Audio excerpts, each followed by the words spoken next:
Mateus 21, do 28 ao 32, que diz assim: o que acham? Havia um homem que tinha 2 filhos. Chegando ao primeiro, disse: filho, vá trabalhar hoje na vinha. E este respondeu: não quero. Mas depois mudou de ideia e foi.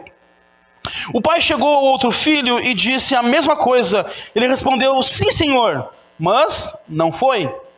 Qual dos 2 fez a vontade do pai? O primeiro, responderam eles. Jesus lhes disse: digo-lhes a verdade, os publicanos e as prostitutas estão entrando antes de vocês no reino de Deus. Porque João veio para lhes mostrar o caminho da justiça e vocês não creram nele. Mas os publicanos e as prostitutas creram. Mesmo depois de verem isso, vocês não se arrependeram, nem creram nele. Amém.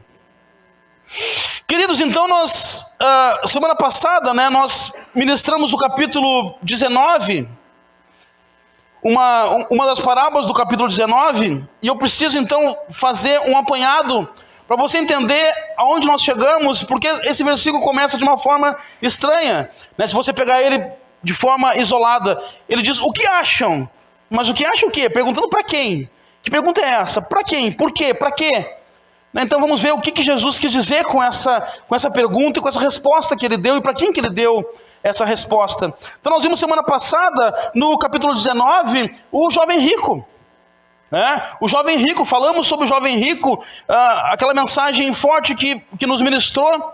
Depois disso, encerra o 19, começa o capítulo 20, e vai falar, Jesus fala de parábolas agora. Ele vai mudar agora o sentido, ele vai trazer parábolas.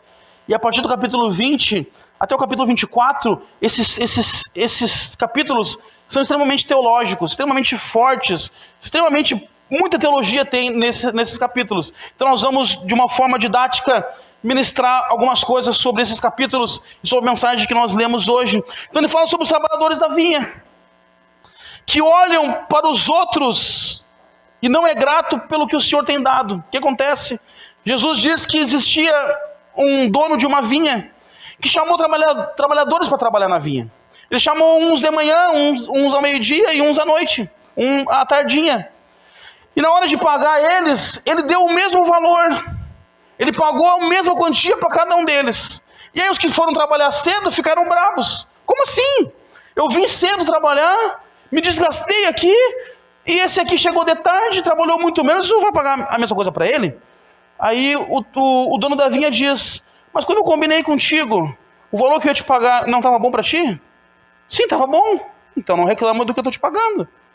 Não olha porque eu estou pagando para o outro eu combinei com ele. É um combinado com ele, é outra questão, é outra pessoa. Então são pessoas que olham para os outros, mas não olham para si. Olha para as bênçãos dos outros, mas não olha para a bênção na sua vida. Pessoas que olham os outros progredindo, mas não olham o seu progresso. Ele diz: mas como que essa pessoa consegue? Mas como que ela está avançando? Mas como que eu estou pedindo para Deus? Estou fazendo campanha, estou fazendo jejum, estou fazendo oração, e Deus não me dá? Já estou aqui há 1 ano orando por isso, agora chega o irmão na igreja em 1 mês e consegue. Como assim? Então, Jesus agora está nos advertindo: não inveje os outros. Não olhe para os outros, não olhe para a bênção dos outros com inveja, olhe com alegria, olhe dizendo: que bom, que bênção que o irmão conseguiu. Eu estou à procura de emprego faz 1 ano, mas o irmão chegou e conseguiu já em 1 mês. Que bênção, glória a Deus por isso. Alguma coisa Deus quer com você, alguma coisa Deus está te ensinando com isso. Então não olha para a bênção dos outros invejando ele, não, olhe para que Deus deu para você. Olha o que Deus está fazendo na sua vida, o que Deus está dando para você. Aí depois, a partir do versículo 17 e 19 do capítulo 20, mais uma vez agora Jesus vai falar da sua morte e ressurreição. Ele vai dizer: estamos indo para Jerusalém, e lá eu vou ser morto, vão me perseguir, eu vou ser morto, mas eu vou ressuscitar no 3º dia. Jesus então está dizendo, não é a primeira vez que ele fala, várias vezes ele já falou o que ia acontecer com ele, ele já está alertando, ele está dizendo: olha, não fiquem surpresos, isso não é por acaso que vai acontecer, não é porque as pessoas estão me perseguindo, porque estão fazendo alguma maldade comigo, porque realmente estão, mas não é isso, o objetivo não é esse, isso já está escrito no livro da história de Deus. Então já estava predeterminado aquilo acontecer, já estava dito que aquilo ia acontecer, então ele estava avisando os seus discípulos, só que na hora que isso aconteceu, os discípulos se apavoraram, esqueceram. Pedro fica enlouquecido, Pedro fica doido. Como assim que mataram o mestre? Como assim? O que aconteceu? Meu Deus! Pedro esqueceu que Jesus já tinha avisado que isso ia acontecer. Então nós não devemos ficar surpresos com isso. Deus já tinha planejado essa morte e ressurreição de Jesus para a salvação da nossa alma. Então não foi por acaso que isso aconteceu.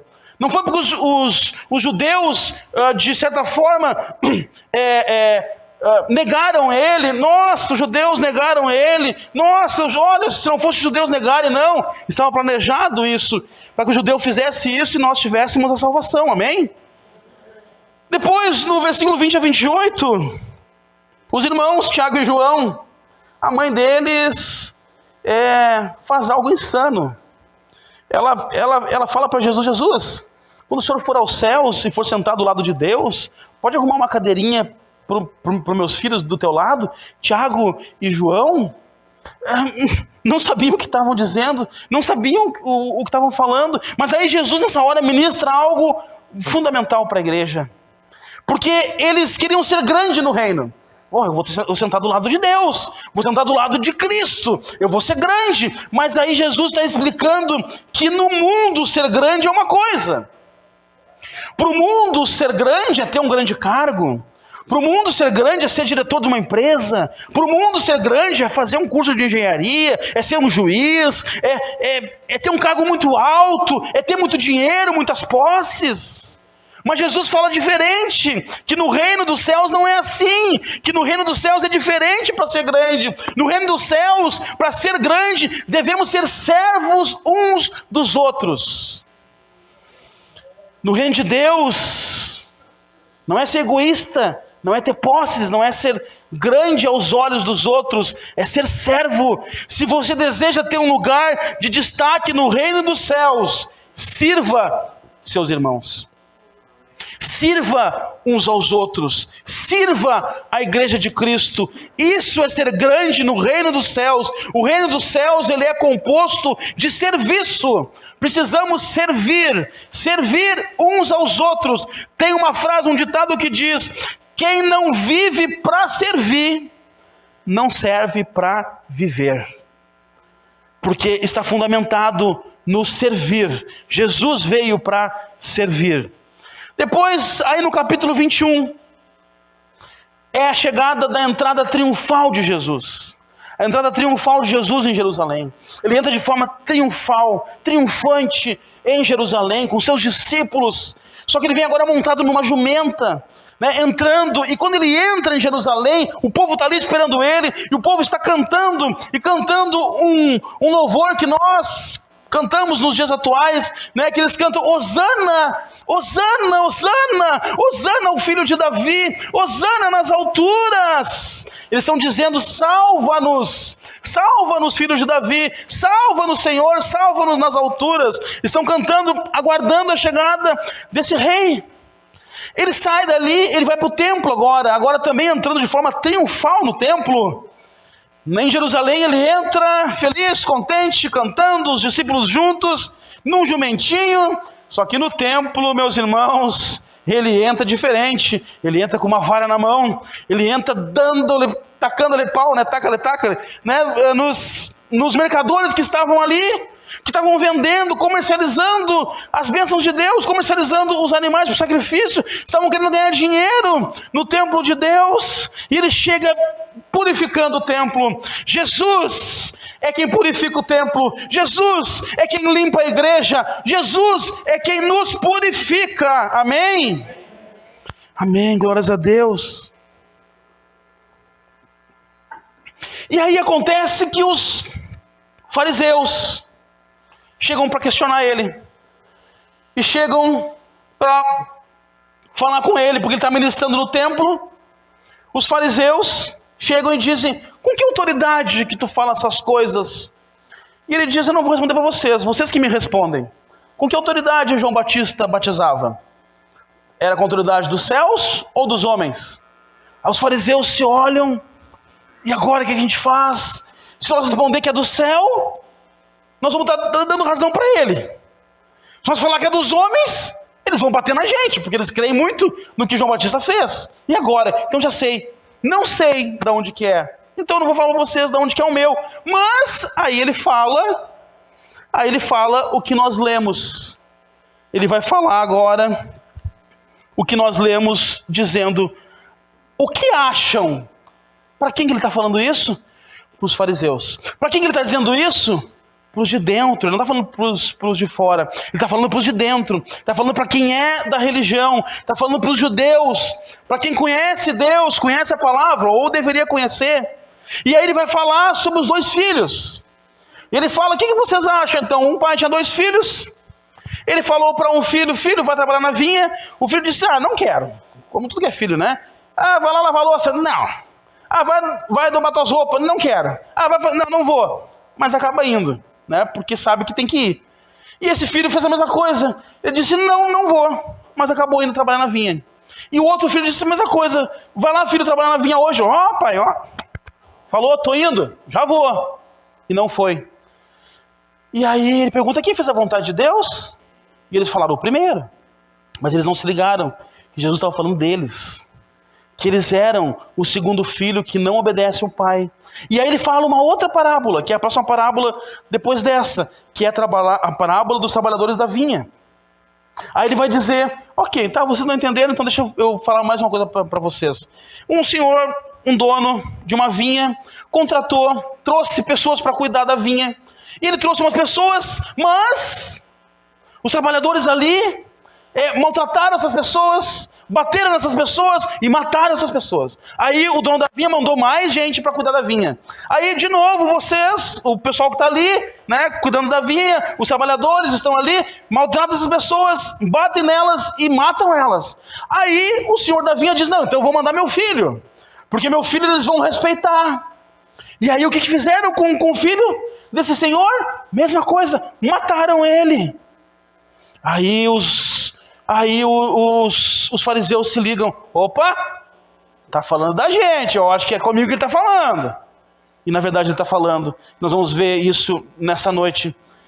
Eu dei o nome dessa mensagem, o que difere um verdadeiro cristão. Porque aqui nós temos uma cena, que ele está falando não com o povo, ele não está falando com os ímpios, ele está falando com os de dentro, com os da religião, com os judeus, com aqueles que deveriam conhecer Deus. E aí ele faz aqui essa diferença, quem obedeceu o Pai? O primeiro ou o segundo? Vocês que obedecem o Pai ou os outros que estão obedecendo o Pai? Quem que está obedecendo o Pai? Quem que é o verdadeiro aqui nessa história? Então eu quero falar hoje sobre o que difere o verdadeiro cristão. Qual é a diferença? O que mostra quando eu olho uma pessoa, essa pessoa é cristã? O que ela tem de característica que mostra que ela é uma cristã? Mas antes de falar do verdadeiro, eu quero falar do falso. Porque aqui está registrado o verdadeiro e o falso. E nesse texto, nesses 2 textos, dessas 2 parábolas, nos ensina muita coisa. Muita coisa. Então a primeira característica de um falso cristão, de um falso crente, os fariseus estavam mostrando que eram falsos, que eles não eram verdadeiros. Então um falso crente, primeira coisa, o que ele é? Ele é religioso. Religioso, ele está sempre no templo, mas o dono do templo não está nele. Ele está sempre lá, está sempre no templo, sempre fazendo o sacrifício, sempre ali no templo, mas o dono do templo não está nele. O religioso sabe decor versículos bíblicos, sabe? Olha, se tu perguntar para ele, ele sabe decor. É o falso, mas principalmente ele sabe aqueles que alfinetam. Sabe aqueles que é para dar nos dedos, sabe aqueles que é para chamar a atenção de alguém, esse eles sabem decor, mas eles mesmos não praticam aquele versículo. O falso crente que é religioso, ele acusa, ele critica, ele fala mal, ele faz fofoca. O falso crente fala mal de tudo e de todos. O falso crente religioso, ele não ajuda e critica quem faz, e critica quem ajuda. Sabe aquele que não bota a mão, mas se tem alguém botando a mão, ele vai lá e fala mal. Mas não é bem assim que faz. Pô, o cara fez errado. Mas querido, então vai lá e faz. É um religioso. Dá mais valor para as coisas, dá mais valor para os rituais do que para as pessoas e para Deus. Ah não, o louvor hoje não estava do jeito que eu... Não, esse louvor não se canta na igreja. Não, esse louvor tem que cantar não sei aonde. Ah não, mas a oração não é assim que se faz. A oração tem que ser de joelho, a oração tem que ser com as mãos levantadas. É religioso. Porque não se importa com as pessoas, se importa com os rituais. E não se importa com Deus. Dá mais valor para os rituais, para as coisas, para os objetos. Não, o templo é sagrado. O templo aqui, olha. Não, aqui não pode fazer isso, aqui é o templo de Deus. Não, gente, aqui é um prédio. É um prédio que se Deus quer derrubar, ele derruba amanhã. Como ele derrubou o templo de Jerusalém. O templo mais imponente de Jerusalém. O templo de Deus, de verdade, foi criado para Deus. Ele derrubou tudo, não ficou pedra sobre pedra. Imagina o que pode fazer com um prédio que a gente está, com um prédio que a gente aluga. Não, é um prédio. Então o religioso ele dá valor para as coisas, para os rituais, não para as pessoas e para Deus. Ele dá mais valor para o templo do que as pessoas que estão dentro do templo. Nós já vimos aqui vídeos lá da África, que o pessoal se reúne lá, não tem parede. É só o telhado para amenizar o calor do sol. Mas está ali, a igreja está reunida, o povo está reunido. Debaixo de uma árvore, a igreja está reunida, o povo está reunido. Aqui, graças a Deus, temos ar-condicionado, temos luz, temos microfone. Amém. Mas o importante não é isso, o importante são vocês. O importante somos nós. O importante é a nossa reunião. Amém? O religioso comete erros em defesa da fé, achando que está fazendo o certo, achando que está sendo zeloso. Assim era Paulo. Paulo, quando não era o apóstolo, ele achando que era zeloso, achando que estava fazendo as coisas em nome de Deus, perseguia os cristãos, prendia e matava. Fazia errado em nome da fé. Quantas religiões hoje no mundo, e você sabe, que é até perigoso falar o nome para não ter problema, que matam pela fé, que morrem pela fé, e não morrem porque estão pregando, não, morrem porque creem que aquilo ali é divino, eles se matam, eles têm que matar aquelas pessoas porque não concordam com ele. Pessoas matam em nome de Deus. O religioso arruma desculpa para não aceitar a verdade. Olha o que fala no versículo 25, onde ele está rebatendo, Jesus está falando com eles estão rebatendo. Eles dizem, eles discutiam entre si, dizendo: se dissermos que João Batista, batizava do céu, ele perguntará: então, por que vocês não creram nele? Eles: não, só um pouquinho, se nós concordar com ele, não, vamos arrumar uma desculpa. O religioso arruma desculpa para não aceitar a verdade. A verdade está na cara, é nua e crua, está sendo dita. Ele diz: não é bem assim. Ele arruma uma desculpa, ele dobra por aqui, dobra por lá e se escapa. Por quê? Porque ele é um religioso, ele não aceita correção, ele não aceita ser confrontado, ele não aceita ser mudado. Então ele arruma desculpa. Segundo, o religioso não obedece. Ele é desobediente. Não obedece a palavra de Deus, não obedece a sua liderança, não obedece a ninguém. Se acha autossuficiente. Não, eu não preciso na igreja. Não, eu não preciso do pastor. Não, eu não preciso dos irmãos. Eu me basto. Eu sou autossuficiente. Eu leio minha Bíblia em casa, eu oro em casa e eu não preciso disso. Ele é desobediente. Ele não obedece a palavra de Deus. A palavra de Deus manda reunir. A palavra de Deus diz que nós temos que estar juntos, porque há mais força nos juntos. Há a sinergia nos juntos. Há uma força descomunal nos juntos, aonde ninguém pode vencer quem está junto em nome de Deus. A igreja está junta desde o começo da era, e até hoje ela está aqui. Já tentaram matar, destruir, derrubar, mas está aqui. Por quê? Porque ela está junta. O religioso que não obedece, ele diz: eu não obedeço a homens. Mas ele esquece, eu acho que ele não lê a Bíblia. Porque Moisés era um homem, Eliseu era um homem, Josué era um homem, Sansão era um homem, Samuel era um homem, Davi era um homem, Salomão era um homem, Pedro era um homem, Paulo era um homem, João era um homem, Jesus era um homem. Então ele não sabe o que está dizendo. Ele espera que desça um anjo do céu para falar com ele, e na verdade tem um anjo falando com ele, porque a palavra diz que o pastor da igreja é o anjo de Deus. Mas ele não ouve, ele é desobediente, ele é o falso cristão. Terceiro, o falso cristão coloca Jesus fora Joga Jesus para fora. Versículo 39 diz assim: assim eles agarraram, lançaram-no para fora da vinha e o mataram. Pegaram o filho, Jesus está falando dele, que eles mataram, jogaram para fora da vinha. O religioso joga Jesus para fora. Jesus não importa. O que importa são os rituais. O que importa são os propósitos. O que importa é a minha opinião. O que importa é você fazer, pagar penitência. É você caminhar quilômetros. É você fazer sacrifício de joelho. É você fazer diversos sacrifícios. Bota Jesus para fora. Existe uma igreja que não é considerada no meio cristão como cristã, mas eu não vou dar o nome. E quando ela surgiu, o dono dessa igreja, né?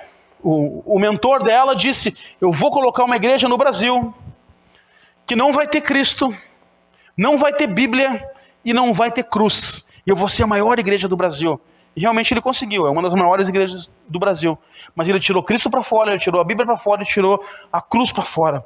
Lá você só encontra sacrifício, você só encontra penitência, você só encontra oferta, dinheiro, só encontra vitória, mas Jesus não está lá, a cruz não está lá. Quem está lá é um homem que botou Jesus para fora, é um falso cristão. O falso cristão, ele é arrogante, não aceita correção.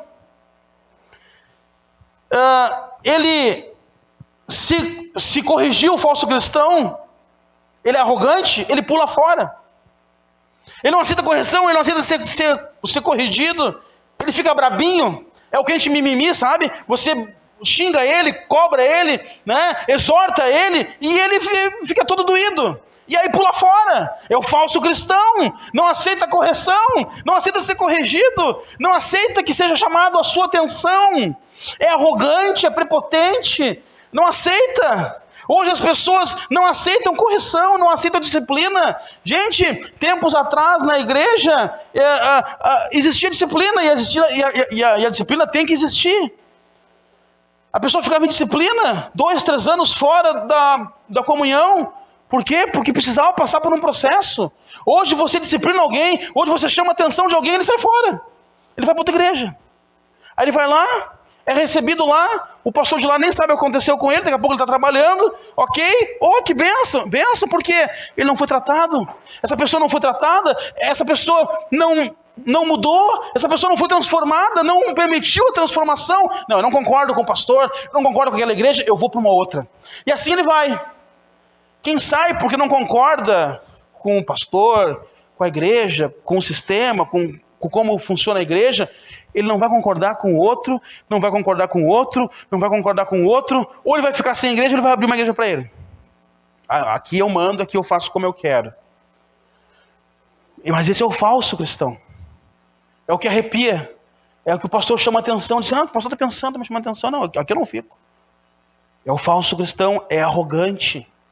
Depois você lê isso, está no versículo 45 e 46. Não admite seus erros.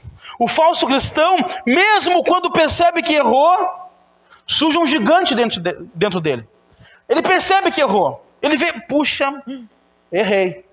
Não, mas eu não vou admitir. Surge um gigante dentro dele. Surge um demônio que se monta em cima dele e não deixa ele admitir. É um demônio agindo na vida dessa pessoa que não deixa ela falar: errei, tá bom, me enganei. Puxa, errei. Não, o falso cristão não se arrepende. Ele não admite seus erros. Ele não admite seus erros. Ele não aceita que errou. Ele erra, mas não admite seus erros. Porque ele é um falso cristão. O falso cristão não pede perdão.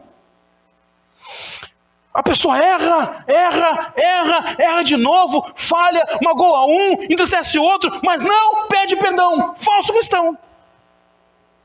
O falso cristão não se envolve. Não tem amor pela obra de Deus. Não tem amor pelas pessoas. Você chama para um mutirão, não aparece. Você chama para um evangelismo, não aparece. Não se envolve, não está junto. Convida para ser obreiro, não pode, nunca pode. Não pode levantar uma oferta para contribuir, não pode nada, não dá nada. O falso cristão, ele não é dizimista. Porque ele não entendeu, na verdade. Ele é um falso cristão. não ajuda os pobres, não atende à necessidade de um irmão. Se você, meu irmão, minha irmã, se enquadra em um desses itens, uma coisa forte eu vou falar para você: você ainda não é um cristão. Se você se enquadra ainda em algum desses itens, você ainda não se converteu. É necessário urgentemente de uma conversão, ou voltar mais uma vez a fazer. De repente você não era assim, de repente você não agia assim, mas agora a partir de um tempo para cá você começou a agir.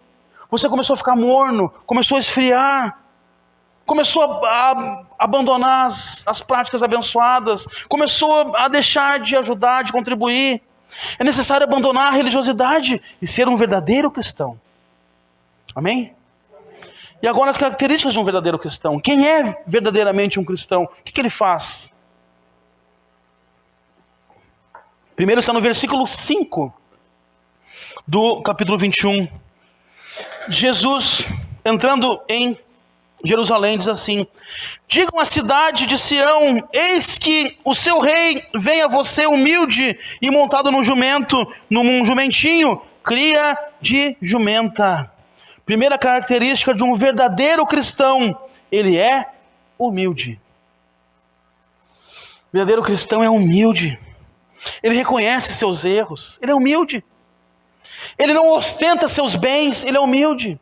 Ele nem gosta de ostentar, porque de repente, puxa, eu vou postar a foto lá na rede social que eu comprei um carrão zero.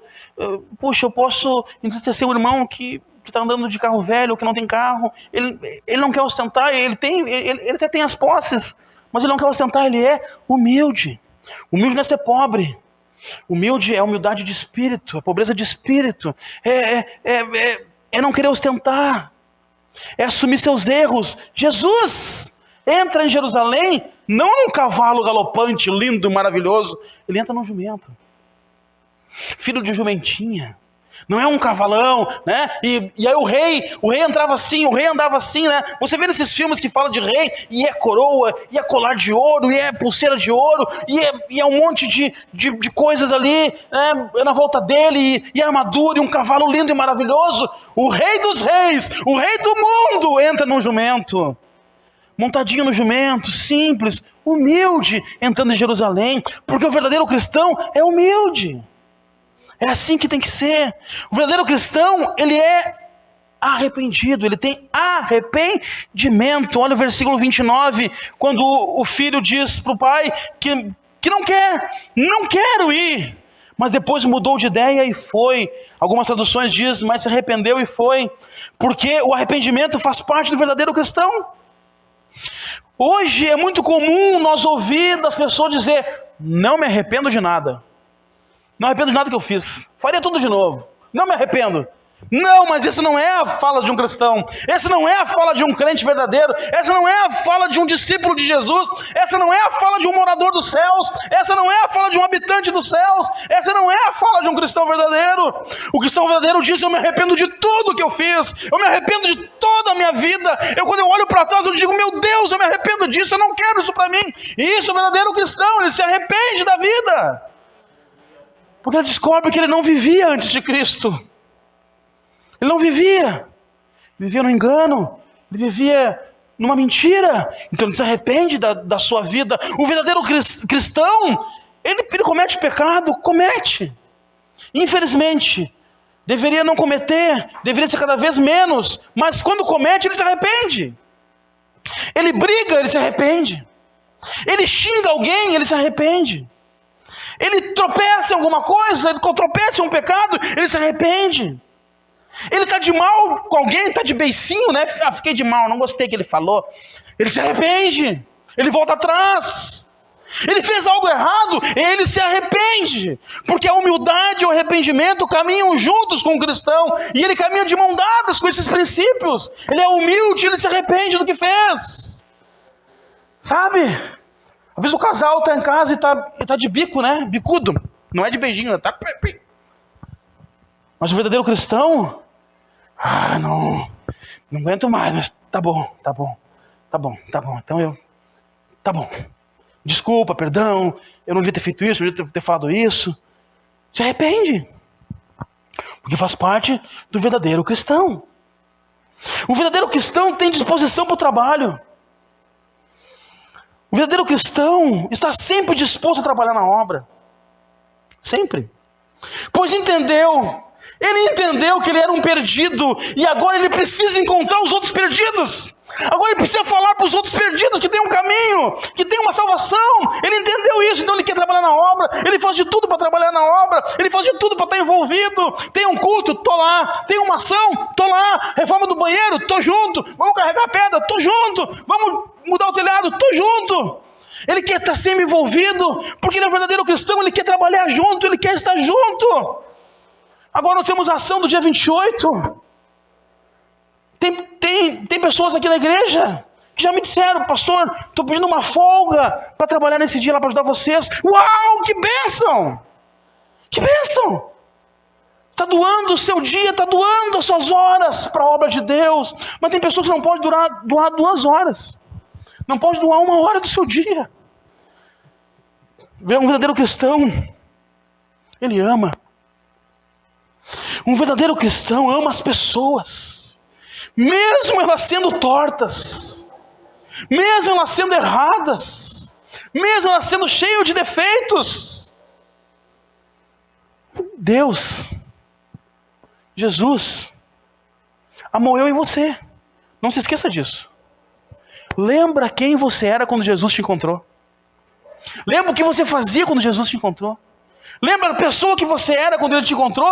Torta, cheia de defeito, cheia de problema, mas Ele te amou do mesmo jeito, Ele te recebeu do mesmo jeito, Ele te quis do mesmo jeito. Porque o verdadeiro cristão, ele é a imagem de Cristo, ele reflete Cristo, então ele ama as pessoas, mesmo as pessoas com defeito. Ama fazer a obra, não faz por obrigação. Um verdadeiro cristão é conhecido e reconhecido como aquele que trabalha pelos outros, como aquele que é piedoso, aquele que contribui mesmo não tendo. Um verdadeiro cristão, ele deve ser a pessoa mais piedosa que alguém pode conhecer na vida. É a pessoa que mais ajuda, que mais auxilia. Deixa eu contar uma história para você que me deixou alegre e triste ao mesmo tempo. Lá em Canoas, eu tenho uns conhecidos lá que jogavam basquete, e eu faço parte do grupo deles ainda. E esses dias, um deles me mandou uma mensagem, porque aconteceu que um dos guris lá, da galera, ficou desempregado, passando dificuldade, não tinha o que comer em casa, sem dinheiro para pagar as contas. E aí lembraram de quem? Lembraram de mim. E me mandaram mensagem: Daniel, olha só, o fulano está passando dificuldade, está desempregado. Cara, faz alguma coisa aí. Tu que tem umas ideias, tu que é um cara aí que faz essas coisas. Tá bom? Na hora, eu montei um grupo com 12 conhecidos. E disse: olha, o fulano está assim, assim, assim. Quem é que pode contribuir? Precisamos montar uma cesta básica para eles. Precisamos levantar um dinheiro para ele. Quem pode doar R$20? Está aqui minha conta, deposita e eu repasso para ele. Gente, em um dia, nós levantamos 2 cestas básicas e eles doaram R$800 entre 12. Na igreja nós levantamos ofertas para uma ação, não levanta R$100. Às vezes tem gente que doa R$2. Tu fala: estão precisando levantar uma oferta para tal coisa. Não doa. As pessoas que não são da igreja, que estão fora, estão fazendo mais do que os cristãos, estão fazendo mais do que os crentes. Aí dentre eles tinha um que me impactou demais. Nossa, me emocionou demais. Ele mandou uma mensagem ali no grupo dizendo: olha, eu estou desempregado também desde 2020, mas eu sei o que ele está passando, então eu vou dar R$20. Nossa!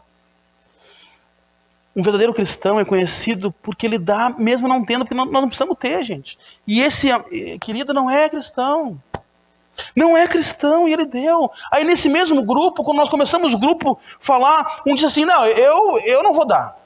Porque se a gente dá, a gente vai acostumar a pessoa mal, aí ele vai se arriar, não vai trabalhar. Eu disse, querido, não é questão de merecimento, não é questão disso acontecer, nós estamos fazendo para o bem-estar da pessoa. Não importa se ele merece, o que ele fica. Queria saber o que houve que ele foi demitido. Não me interessa o que houve que ele foi demitido. O que interessa é que ele está passando dificuldade, que os filhos não têm o que comer em casa. E nós fazemos porque nós queremos ajudar, não porque ele merece, mas ele precisa, então vamos ajudar. Não, eu não vou ajudar, porque depois vai ficar arriado. Meu querido, antes de nós arrecadar os 800, tu acha que se nós arrecadar aqui 100, 200 reais, alguém vai ficar escorado com isso?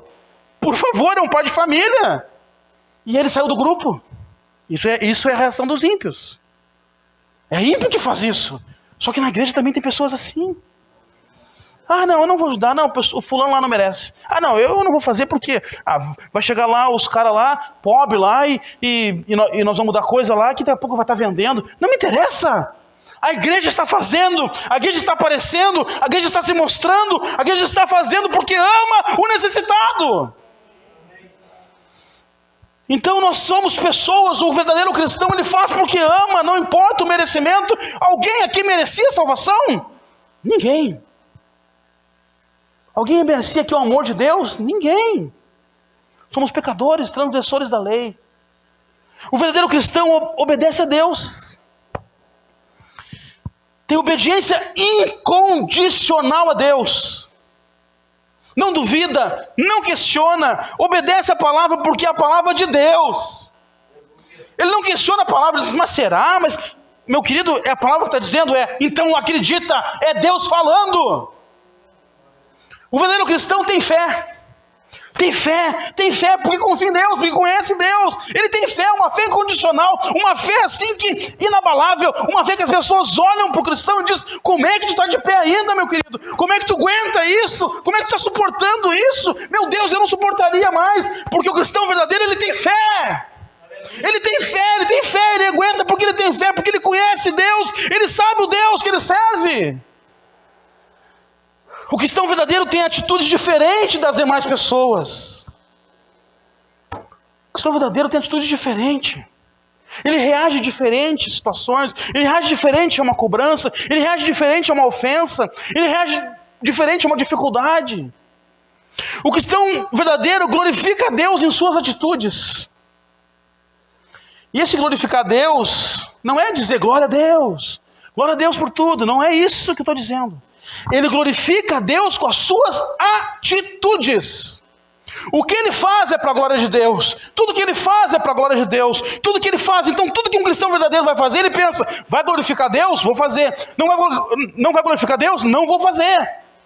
O cristão verdadeiro, ele faz tudo para a glória de Deus. Não vai glorificar, vai falar mal de Deus, porque não se esqueça. Quando você recebeu Jesus na sua vida, quando você desceu as águas do batismo, você ganhou um sobrenome. Agora é João de Deus. João de Deus. 2 João. 1 João abençoa muita gente. 2 João abençoa muito mais. É Jussara de Deus. Eunice de Deus. Thaís de Deus. É os cristãos. E lembra que eu já falei? As pessoas esperam algo dos cristãos. Porque um cristão verdadeiro, ele glorifica a Deus nas suas atitudes. Então tudo que você vai fazer, você deve antes pensar se vai glorificar a Deus. Tem o caso de Charles Spurgeon, o maior pregador de todos os tempos, o príncipe dos pregadores. Na época, Spurgeon fumava charuto. Sabe que charuto é diferente de cigarro, charuto não se traga, enfim, tem uma conversa por trás aí que é menos maléfica e tal, mas enfim. Ele fumava charuto. E um dia, uma fábrica de charuto botou um outdoor, o charuto que o Dr. Spurgeon fuma. Quando Spurgeon passou por aquilo, ele olhou e disse, não, que é isso? Não, isso não está glorificando a Deus. Chega de charuto. Ninguém me vê mais com charuto na mão. Porque não glorifica Deus. Um cristão verdadeiro, ele faz de tudo para glorificar a Deus. As suas atitudes glorificam a Deus. Um cristão verdadeiro, ele é missional. Um cristão verdadeiro é missional. Qual é a diferença de ser missional para ser missionário? O missionário, ele vai à missão. A missão pode ser transcultural, pode ser local, como nós vamos ter agora a ação aí na semana, né, do MUB. É uma missão, ele está indo à missão, mas o missional, ele é a missão. Ser missional é ser a missão. Aonde eu estou glorificando Deus. As minhas atitudes glorificam Deus, isso é ser missional. E essa igreja é missional, amém? Último ponto, o cristão verdadeiro reconhece que erra e volta atrás.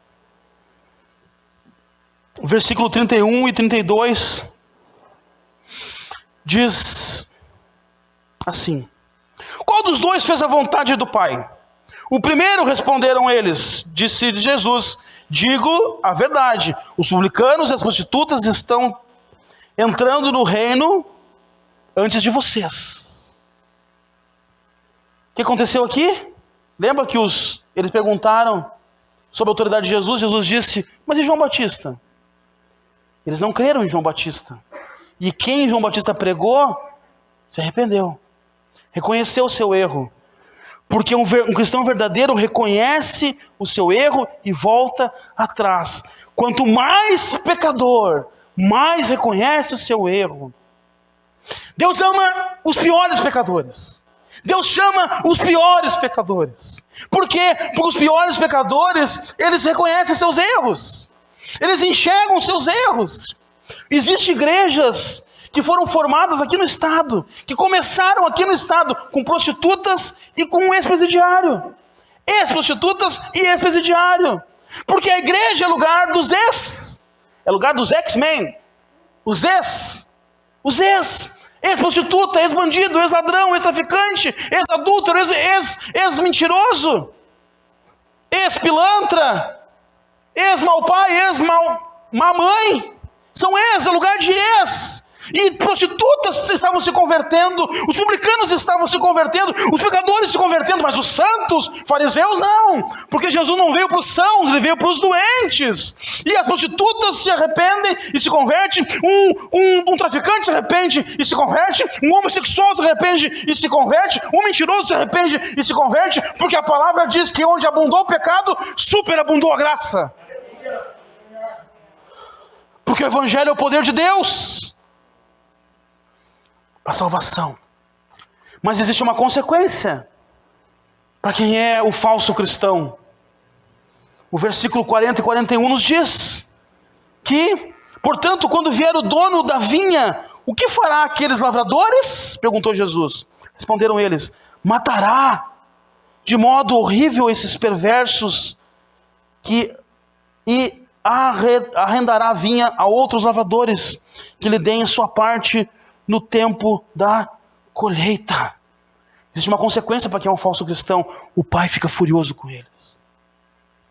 Segunda, Jesus esmagará todos com o seu reino. Depois Jesus vai dizer no 42, a pedra que os construtores rejeitaram tornou-se a pedra angular. Isso vem do Senhor. E no 44, aquele que cair sobre esta pedra será despedaçado, e aquele que sobre quem ela cair será reduzido a pó. Isaías 8,14 diz: para os dois reinos de Israel ele será um santuário, mas também uma pedra de tropeço, uma rocha que faz cair. E para os habitantes de Jerusalém ele será uma armadilha e um laço. Jesus está falando aqui da profecia de Daniel. Profecia de Daniel, o rei enxerga um colossal, um homem gigante, com partes de ouro, de prata, de bronze, de ferro e os pés de barro. E diz que quando ele chegou aos pés de barro, uma pedra solta sem auxílio de mãos humanas e cai no barro e despedaça. Quem é essa pedra que solta sem auxílio de mãos humanas? Jesus. Jesus, ele vem e acaba com todos os reinos. O seu reino será instituído com os verdadeiros cristãos, não com os falsos. Concluindo então, queridos, Jesus está chamando a sua igreja para voltar a Ele de novo. Jesus está chamando para um renovo, para um novo tempo. Jesus está nos chamando para que a chama volte a arder no nosso coração. De repente, se você não está tendo atitudes de um verdadeiro cristão, Jesus está chamando. É uma oportunidade hoje de arrependimento, para essa chama voltar a arder no coração, para você voltar a se envolver com os irmãos, para você voltar a se envolver na obra, para você dizer, ok, estou aqui pastor, estou aqui para ajudar, vou estar junto, vou contribuir, vamos lá. Jesus está chamando hoje. Essa mensagem veio dos céus para o seu coração. Jesus está nos chamando para a obediência. Jesus está nos chamando para assumir uma posição na sociedade, gente. Os ímpios estão assumindo posição na sociedade. Os falsos cristãos estão assumindo posição na sociedade. Nós não vamos assumir. Ontem, um parente meu me mandou uma mensagem: Dani, me passa teu endereço. Tô comprando aqui uns cobertores e tô mandando para ti aí na transportadora. Uau! Como assim? Vai chegar terça-feira. Ele comprou o cobertor, ele pagou a transportadora e vai mandar para nós. E nós estamos fazendo o quê? Se você tem tido a atitude de um falso cristão, se você tem tido poucas atitudes do verdadeiro morador do reino dos céus, hoje é dia do arrependimento. Hoje é dia de recomeçar tudo de novo. O evangelho, o cristão é aquele que recomeça sempre. É aquele que se levanta sempre. Não é aquele que não cai. Não, o que não cai não é o cristão cai. O cristão é aquele que se levanta sempre que cai. Aquele que reconhece que errou e levanta de novo. Reconheça, gente. Reconhece, irmão. Olha para onde errou. Olha para onde caiu. Olha para onde esfriou. Vamos juntos de novo, dar as mãos e levantar. Você tem uma família junto com você. Você tem uns irmãos junto com você. Você tem um pastor junto com você. Você tem uma pastora junto com você. Você tem Jesus junto com você. Não deixe esmorecer. Não deixe enfraquecer. Não deixe arrefecer. Deixa a chama arder de novo. É hora de mostrar para o Pai qual dos dois filhos você é. Jesus diz que um pai tinha 2 filhos. Um agradou ele, o outro não. Quem você é? Você é ele que agrada ou que não agrada a Deus? Amém? Feche seus olhos, curva sua fronte em nome de Jesus.